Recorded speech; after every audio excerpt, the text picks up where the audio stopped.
Welcome everybody to this month's TokyoTreat unboxing and illustration design. Today we are going to be designing food dishes based off of these snacks. Because Thanksgiving just happened in the States, I'm feeling hungry. So let's open up this box and see what sort of treats we're going to base these dishes off of. Yes, this is October's box, don't be alarmed. If you don't know what TokyoTreat is, it's a monthly subscription box for delicious Japanese snacks. Follow a link in the description if you want to get your snack on. And let's design some foods off of other foods. So I can't help but notice the first snack here, these caramel pudding Kit Kats.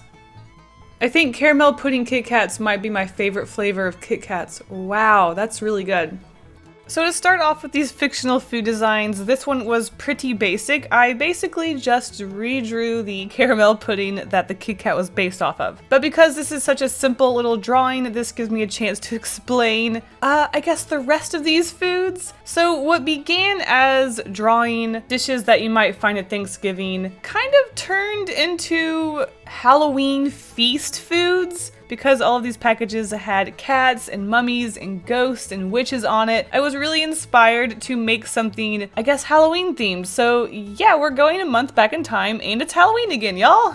So basically, I got really into the spirit of Halloween again, and I had a lot of fun designing weird and cute, but also sometimes spooky food designs with cats and ghosts mainly. So each of these foods has a cat and a ghost somewhere in it, so keep an eye out. And yeah, that is what we're working with for this TokyoTreat. I hope you enjoyed my cat caramel pudding. Do you see the ghost?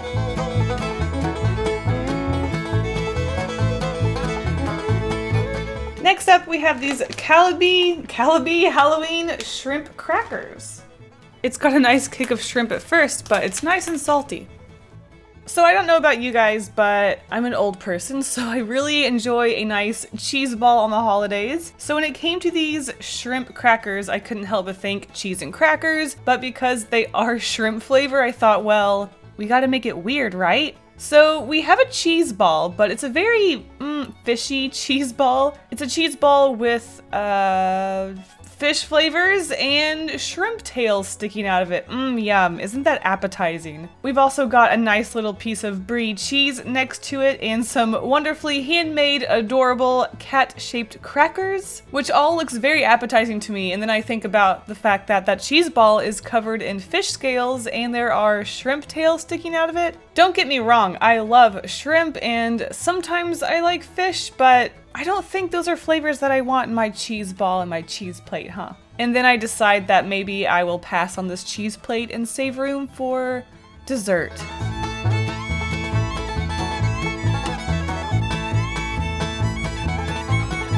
Our next food will be designed off of these pumpkin wheat puffs share pack.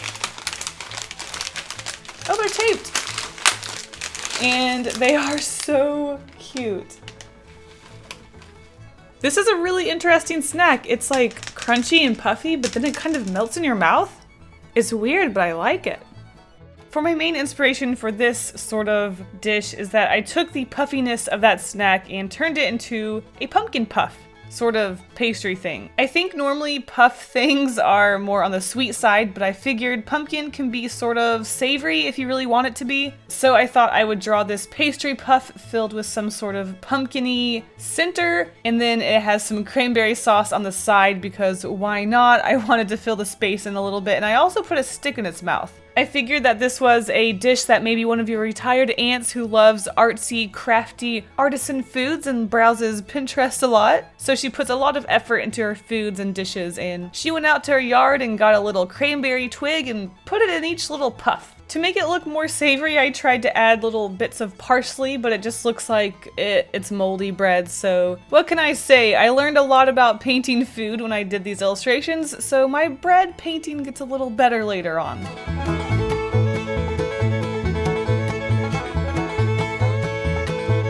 Next up, we have these Winnie the Pooh honey and chocolate chip cookies. The chip cookie tastes just like that, but the honey cookie, it has quite a flavor. So this is definitely one of the weirdest ones yet. Because most of these snacks are sweet snacks, I thought, we need some more savory dishes in here. So I looked at these cookies and I thought, they look like meatballs, you know, just little circular brown things. So what do? I turn this into the spookiest and most disgusting and disturbing dish yet. So because I didn't just want to draw little meatballs, I thought it would be fun to do a kebab with different meats and, well, it started off as vegetables. So we definitely have a jack-o'-lantern pumpkin, little tiny little thing on there. But we've also got this weird fish egg, and then also the meatball is bleeding. I don't know what's up with that. And do we even want to talk about the raw meat with the bones sticking out of it? I can't wait to attend this Halloween potluck. It's going to be the best. Also, who the heck brought this, because this is disgusting, and I'm leaving right away. And never coming back. Why was I even invited to this party? Who are these people? I think I'm going to be turning vegetarian from now on.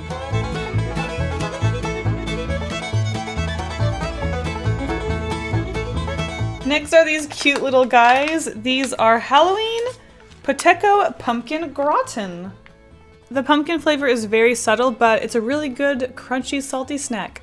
This is by far my favorite illustration out of the bunch. I just had a lot of fun with this one. So pumpkin gratin was our food to sort of base this off of. So all I could think of was this sort of creamy, thick pumpkin soup with lots of vegetables in it. And what a cuter way to serve your soup than in an actual pumpkin. It's a thing, I Googled it, but I wanted to obviously make it a little more cute and more exciting. So I put the soup in a jack-o'-lantern and it is pouring out of its mouth like it's barfing. Obviously you wouldn't serve it this way because then your soup would be all over the table, but for illustration's sake and just for the cuteness of it, it is pouring out of its mouth. It's just so cute. We've got little pieces of carrot that are cat-shaped, which I really like. Pieces of broccoli to bring in some other colors than just the browns and the yellows. Overall, I just think this one is so much fun. I love the composition of it and the little pieces. Look, I like this one. It's my favorite. And it sounds delicious too.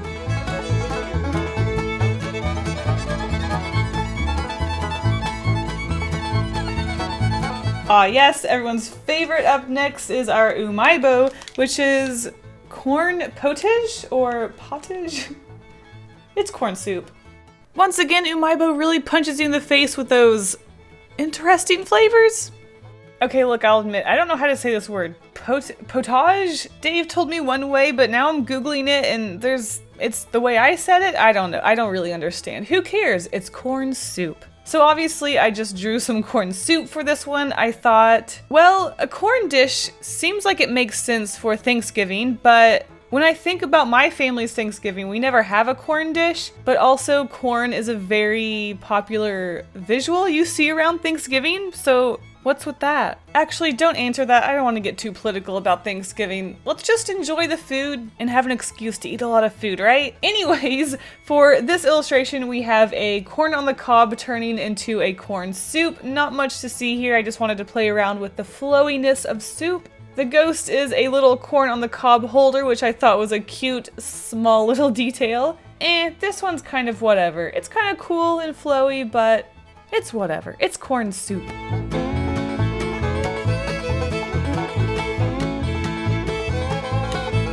Next up, we have some Mochitaro salt rice puffs. It's a simple and salty snack. So this one was pretty tough to come up with something because the shape of these snacks was pretty crouton-y? I don't know. I guess I could have went with a salad or something. I was really stumped, but with the crouton shape, it was a lot like dried bread, which is kind of like dressing or stuffing, whatever you want to call it. So what I ended up drawing was a turkey because we haven't had our main course yet. We don't have our turkey, our centerpiece for this meal. So here's a turkey with the intestines and the giblets and all that good stuff coming out of it. And the stuffing, of course, those blobs are just blobs of breadcrumbs, as you do. We've got a few potatoes and carrots and stuff sprinkled about, but because some of these items have been pretty grotesque, I figured why not have a whole turkey carcass up there? Shout out to all of you vegans and vegetarians out there for suffering through this video. This one's not for you. Fun stuff. Fun stuffing, haha. Okay, next snack, please.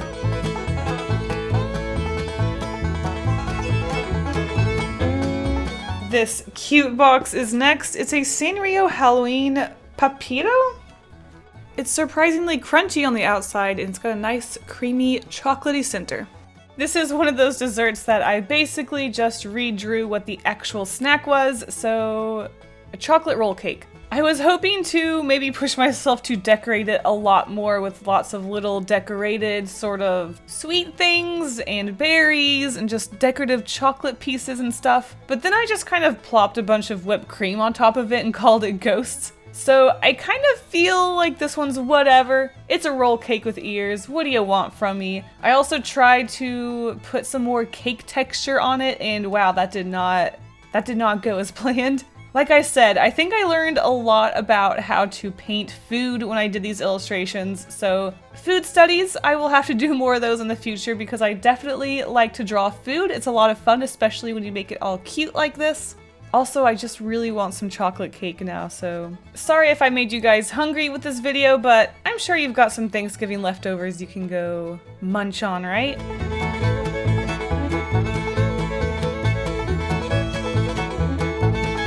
Next up, we have this Halloween Chupa Chups Lollipop, or Chupa Chups. Okay, I actually really like this lollipop. It's got a hard strawberry skull, and the brains are softer and lime flavored. It's a good combination.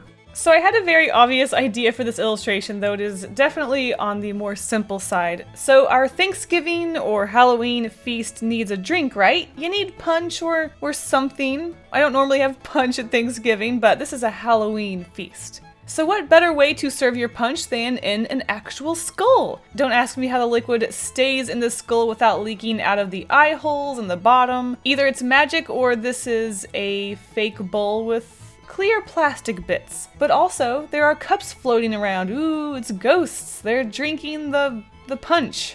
Also, you know that punch that sometimes has orange sherbet or just like ice cream floating in it for some reason? Well, this punch has green brains because that's what the candy looked like, so I had to put green brains floating in this punch. One thing I do regret is not adding more body parts floating around in the punch like intestines or something. Would have been cool. Also, would drink. Looks delicious.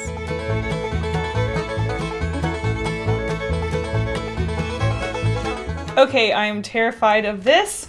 But next we have a ramune, but not only is it ramune, it's takoyaki, which is fried octopus balls. Oh my goodness. I'll be honest, it's not as bad as I was expecting, but that doesn't mean it's good. So because I already had my skull full of punch, I thought we can't have another drink, so I thought this would be a good chance to do gravy because this is octopus ball liquid. Ugh, no one's trying to drink that. I'm over here trying to drink this brain punch. So gravy is an obvious Thanksgiving thing, so I was very excited to have this grotesque gravy with bones and fish heads. And of course we did have to have an octopus tentacle because this is takoyaki. For the gravy boat, obviously I had to make it cute and obviously I had to make it cat-shaped. But this is Halloween, so I had to make it all Frankenstein together. Maybe someone found different pieces of different gravy boats that broke and they glued them together to make this Franken cat gravy boat. It's cute, and obviously I seem to have a thing for my illustrations with very drippy liquid. They're very cute and fun. I like it. Oh, here's a question for the polls. Do you like to put gravy on your mashed potatoes? Here's a poll. Do you like your mashed potatoes plain, or do you like gravy on them?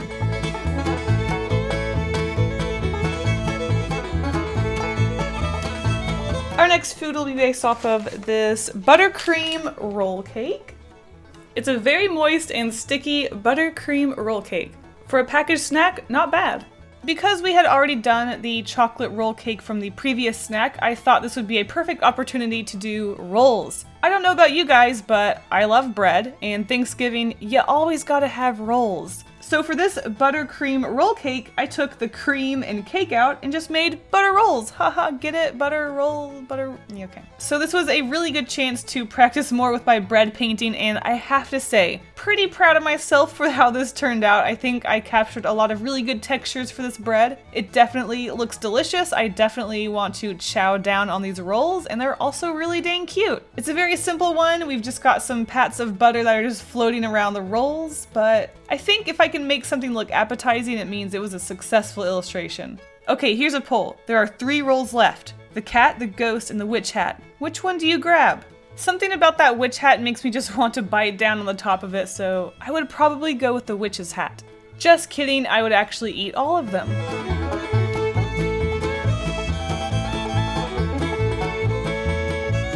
Next up we have a Balance Mini Cake Bar. This was a lot more dense than I was expecting, but it's not bad.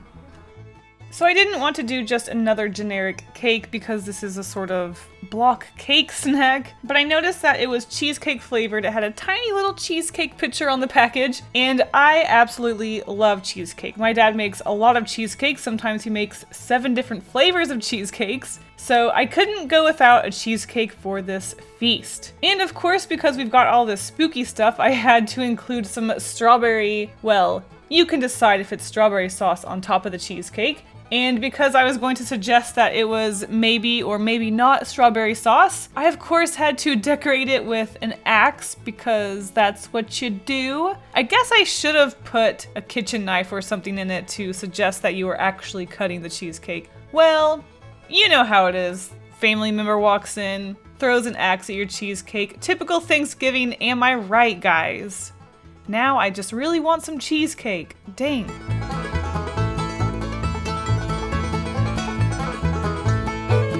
Lucky number 13, we have Tongari Corn Salted Caramel.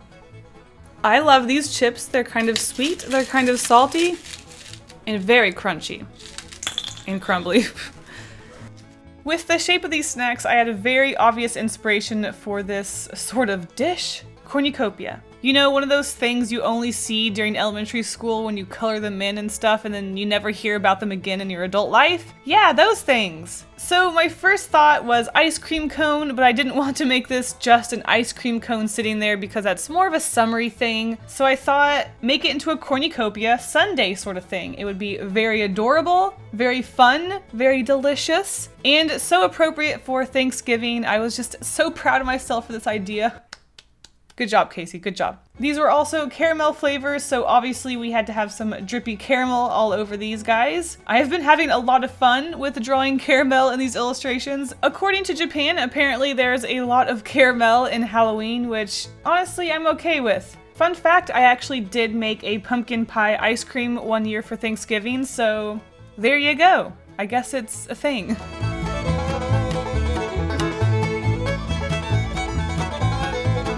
And last but not least, our DIY, which is this candy apple DIY. It's not much of a DIY, but it's cute, chewy, and sour. I like it. For some reason, I was really against just drawing a candy apple. Don't know why, because I have done that already. I've just drawn a pudding for the Kit Kat pudding flavor. I don't know. For some reason, I thought we needed more pie desserts because I don't think I've drawn a pie yet for this Thanksgiving situation. So apple pie obviously is what I went with, but it's more of a fancy or just fake apple pie because this is not the color of an apple pie. I did want it to look a little more magical and a little more enticing and just fake overall, I guess. I did want that red color because this DIY candy had such a strong red dipping color, and also because it is a candy apple, those things are very red. So I guess it's a candy apple pie or something like that. I did want to put ice cream on top of it because it's pie, and I put some caramel on it because why not, and a slice of apple, and overall, it looks pretty dang delicious. And I did top it with sprinkles because the DIY had sprinkles. Even though I'm not an apple pie fan, would eat.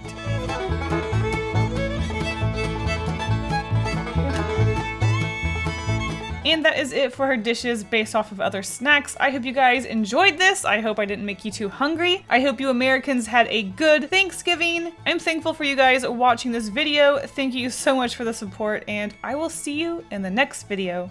And now a huge thank you to my wonderful patrons for all of their support. You guys are the best. If you want to be in the credits at the end of my videos, see secret sketches, coloring pages, early access, and more, check out my Patreon by clicking a link in the description. Thank you guys all so much for the support. Bye!